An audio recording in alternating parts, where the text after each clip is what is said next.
Hello and welcome to the channel. Today we have an important topic for all IMGs, money. I will discuss the minimum amount of money you need to spend to complete the USMLE journey. I'm just gonna discuss the essentials first, the cost that you cannot bypass, the absolute necessary cost that is required for the journey.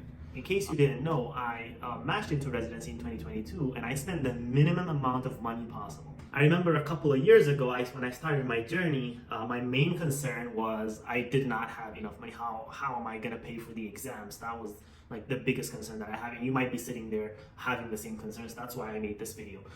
What I did was I spent hours studying the experiences of people who've matched, and I've seen their experiences, and I tried to break down the amount of money they spent, whether spending money for research is worth it or US clinical experience is worth it. If you're having any questions about finances, then this is the video for you. I'm gonna delve right in.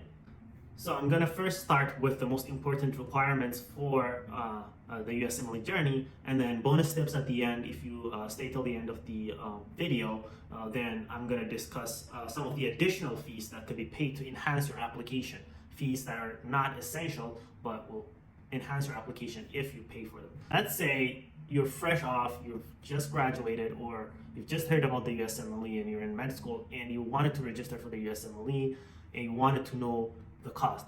So the first thing that you're gonna need to pay for is the IMG certification, right? This is gonna cost you $160. This is the first step. You need to be registered with the ECFMG, and that's the company that will be allowing you to take the exams throughout the process, and that will be sponsoring your visa as well for most people. And then now you've done that, you are set to start studying for your step 1 exam, and the USMLE step 1 exam normally charges about $1,000 the exam itself, and an additional $180 in surcharges. So the USMLE step 1 exam is going to be costing you $1,180, and I'm going to keep a tally of the cost here so you can add it up at the end, and we're going to see what the total cost is going to be like. Now that you've taken your step 1, the next step is the USMLE step 2 CK, right? And that also costs about $1,000 and plus $200 for surcharges if you're taking it outside of the United States. So that will be totaling $1,200 for the USMLE step 2 CK. Next is the OET exam, which is also known as the Occupational English Test. This exam is essential for IMGs. It demonstrates your English proficiency, and all programs require it for admission, and that will be costing around $455 as of making of this video. Once you took your step 1, step 2 CK and OET, then you apply for ECFMG certification pathway. That's around $925 US. This process verifies your medical education credentials and ensures that you're eligible to apply for the match or for the residency programs. Once you do that, you pay that amount, they're gonna send you your ECFMG certificate, and it looks something like this. They're gonna send it to you via FedEx or DHL or whatever. Once you get your certificate, you can apply to the match, right? So let's see how much the match process costs. So the first thing from the match application is the ERAS token, and you need to pay $165 for that. Then you need to send USMLE transcripts to programs, and that's a one-time fee of $80. Once you pay $80, then you can send transcript to all of the programs that you're applying to. Then the next is the NRMP token, which also costs $85. If you don't know any of these terms, it's okay. I'm gonna describe them in the future videos. I'm just telling you so we can add up all the costs. And then the application fee itself, now that you bought the ERAS token, which allows you to use the ERAS website and review all the programs you need to apply to, and then you sent your transcripts to all the programs paying $80, and then you bought the NRMP token, which allows you to apply to the programs and rank the programs, right? The next is application fee for all the programs, and usually the application fee is $10 per program for the first 1 to 10 programs, $16 per program for the next 10 to 20 programs, $20 per program for the next 20 to 30 programs, and then anything above 30 is $26 per program. So let me give you an example. If you're applying to 50 programs, then the total cost is going to be something like $980. If you're applying to 100 programs, the cost is going to be like $2,280. These are all costs that you need to be considering when you start the process, or that you need to keep at the back of your head when you start the process, right? Previously, there was once you apply to the programs, you get interviewed, and the interviews were in person, right? Previously, now interviews are virtual, and so there's going to be no fee required for that. And then once you get the interviews, you hopefully matched in your first attempt. If you're following this channel, you probably will be. Then you need to process the visa. The visa processing is variable based on the country. For me, I paid like $160 for visa processing.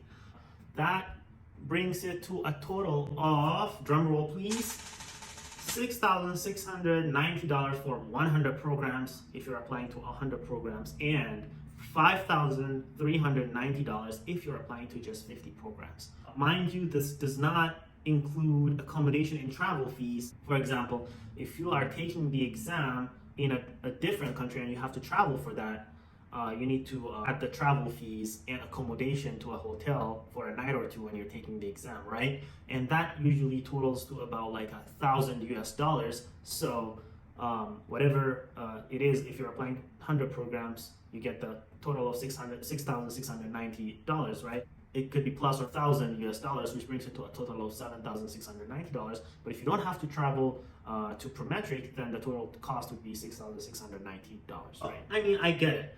That is the bare minimum, the essential, right?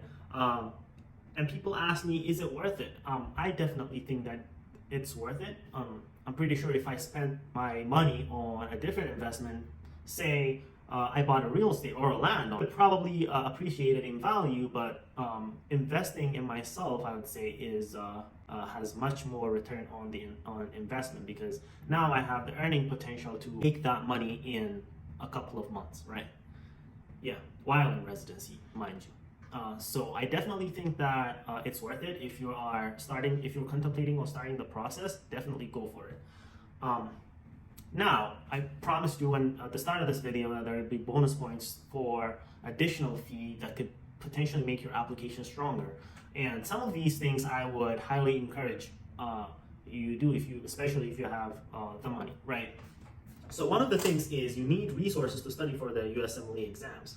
If you're buying online UWorld, which is gonna be costing like something like $360 if you're buying a 3-month subscription, versus $410 if you're buying a 6-month subscription, right?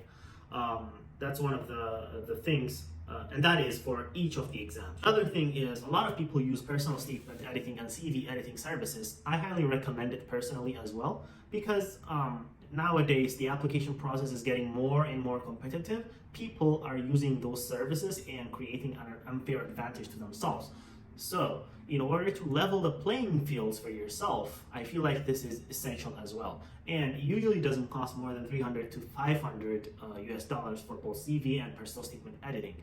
But make sure that you pay that amount of money and get your personal statement edited or CV edited by the right individuals. You don't want to pay that much money and get your application fumbled, right? The other fees include fees for electives and observerships, right? These are not absolute essentials, especially if you're applying a less competitive specialty. But if you decide to do these electives or observerships, they can massively boost your application as well. The cost can be up to $5,000, right, for a month of elective, for example, or a month of observership. When you include in the visa payment and also the travel cost, as well as the accommodation and food, it can be as much as $5,000 US. If you're doing tele-rotation, now that's virtual, you can get tele-rotations for around $1,500 to $2,000 per month, right? And that can also boost your application as well. Some programs consider tele-rotation as US clinical experience. Other programs don't consider them as clinical experience, as they are just virtual experiences, right? The other thing is research. If you are able to find yourself and land yourself a research position, it's usually a non-paying position most of the time. So since the institution you're working with is not going to pay you any money, you have to pay for your own accommodation and food. So it can cost up to like $15,000 for a 6 month stay in the US. So you need to consider that. And finally, you also might need to consider USMLE Step 3 cost. This is, again, not an essential cost. I did not include it in the first part of the video. That is because you can take USMLE Step 3 while residency, just like I did. I took it while I was in residency, and in residency, you're able to make a salary for yourself and have comfortable living, so it's not going to be hard to take the exam during residency. Alright guys, I hope you find this video helpful. If you like this video, you probably like my other videos as well. Go ahead and check them out, and I'll see you in a different video. Take care.